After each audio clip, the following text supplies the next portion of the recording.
Dampak dari letusan Toba ini itu sangat luar biasa guys. Abu vulkanik itu tersebar hingga ribuan kilometer, mencemari atmosfer dan mempengaruhi cuaca global. Suhu global turun 3-5 derajat Celcius, menyebabkan kegagalan panen dan kelaparan di berbagai belahan dunia. Assalamualaikum kawan-kawan, selamat datang kembali di channel aku dan terima kasih sudah klik video ini. Hari ini tuh aku akan membahas salah satu peristiwa geologis yang paling dahsyat yang pernah terjadi di muka bumi ini, yaitu letusan Gunung Toba. Bukannya itu danau, dulunya itu gunung sebelum jadi danau. Sebelum masuk ke ceritanya, siapkan posisi terenak kalian dan ini dia ceritanya.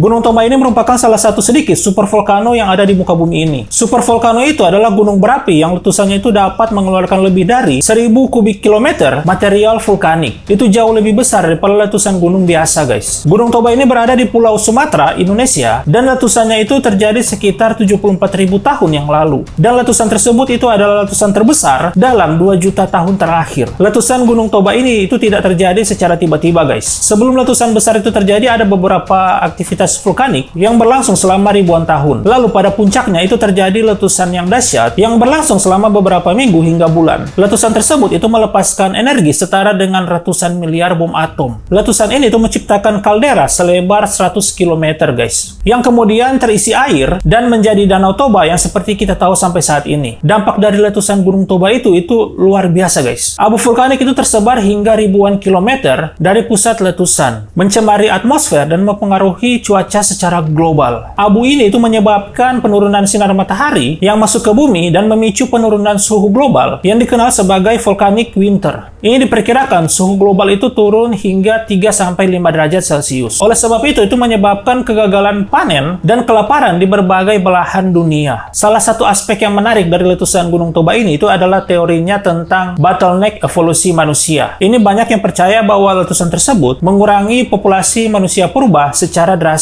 Sebelum letusan ini, manusia purba sudah menyebar di seluruh berbagai belahan dunia. Namun setelah letusan terjadi, hanya sebagian kecil saja yang selamat dan terus berkembang sampai menjadi manusia modern. Hal ini itu didukung oleh genetik yang menunjukkan variasi genetik manusia yang sangat rendah setelah peristiwa Toba ini. Para ilmuwan ini telah menemukan lapisan abu vulkanik dari letusan tersebut, dari India hingga Afrika. Jauh banget letusannya. Penemuan ini membantu mereka untuk memahami skala letusan dan dampaknya. Selain itu, peneliti juga menggunakan data geologis dan simulasi komputer untuk merekonstruksi letusan Toba dan memprediksi dampak letusan supervolcano di masa depan. Jadi mereka dapat bahan penelitian yang bagus. Dengan kemajuan teknologi, kita semakin mendekati pemahaman tentang bagaimana letusan semacam ini dapat mengubah iklim dan kehidupan di bumi. Setelah letusan terjadi, kaldera Toba itu perlahan-lahan terisi air, guys, membentuk Danau Toba yang kita kenal sampai sekarang ini. Di tengah danau ini terdapat Pulau Samosir namanya, yang juga terbentuk dari aktivitas vulkanik setelah letusan. Meskipun Gunung Toba ini saat ini tidak menunjukkan tanda-tanda akan meletus, tapi potensi letusan supervolcano selalu ada, guys. Ilmuwan terus memantau aktivitas seismik dan geotermal di kawasan ini untuk mendeteksi tanda-tanda awal kemungkinan letusan di masa depan. Mudah-mudahan tidak terjadi, guys. Letusan Gunung Toba ini itu pengingat akan kekuatan alam yang luar biasa dan dampaknya itu terhadap bumi ini. Meskipun letusan ini terjadi sekitar puluhan ribu tahun yang lalu, dampaknya itu masih terasa hingga sampai saat ini. Ini penting bagi kita untuk terus mempelajari peristiwa seperti ini agar mempersiapkan diri untuk kemungkinan terjadi di masa depan. Selain bukti geologis, para arkeolog ini juga menemukan bukti yang penting yang menghubungkan letusan Gunung Toba ini dan kehidupan manusia purba. Di India, lapisan Abu Toba ini ditemukan di atas situs arkeologi yang menunjukkan alat-alat bantu peninggalan manusia purba. Namun yang menarik, bukti arkeologis di lapisan yang lebih atas menunjukkan bahwa manusia itu kembali ke wilayah ini setelah abu mulai menghilang. Itu menunjukkan ketahanan manusia purba dalam menghadapi bencana yang dahsyat seperti ini. Setelah letusan Toba, ekosistem di sekitar kaldera yang baru terbentuk itu hancur total dan banyak spesies tanaman serta hewan mengalami kepunahan total. Jadi kayaknya mungkin ada hewan-hewan langka atau tumbuhan-tumbuhan yang langka habis di saat itu juga. Namun seiring berjalannya waktu itu akan mulai pulih. Hutan-hutan baru itu muncul dan Danau Toba itu menjadi habitat bagi spesies ikan dan kehidupan air lainnya. Rehabilitas alami ini itu menunjukkan kemampuan bumi untuk memulihkan dirinya sendiri setelah bencana. Ya, tapi meskipun butuh waktu selama ribuan tahun sih.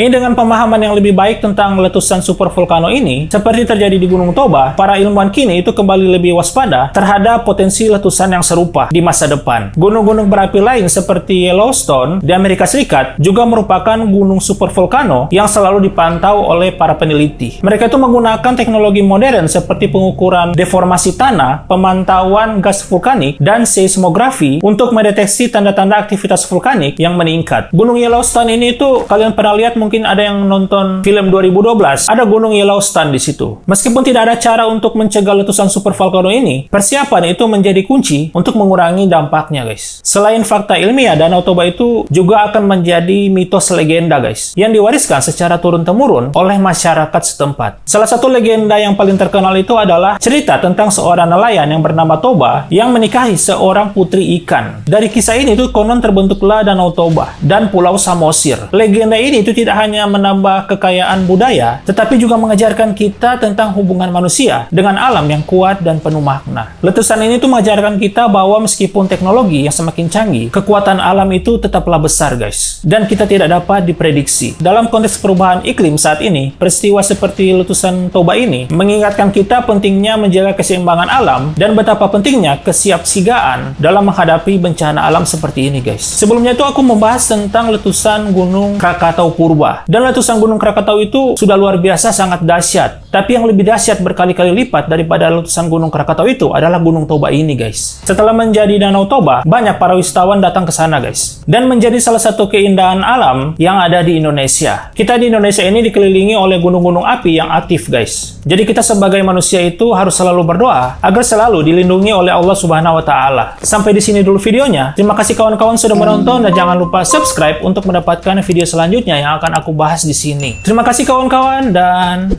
Assalamualaikum.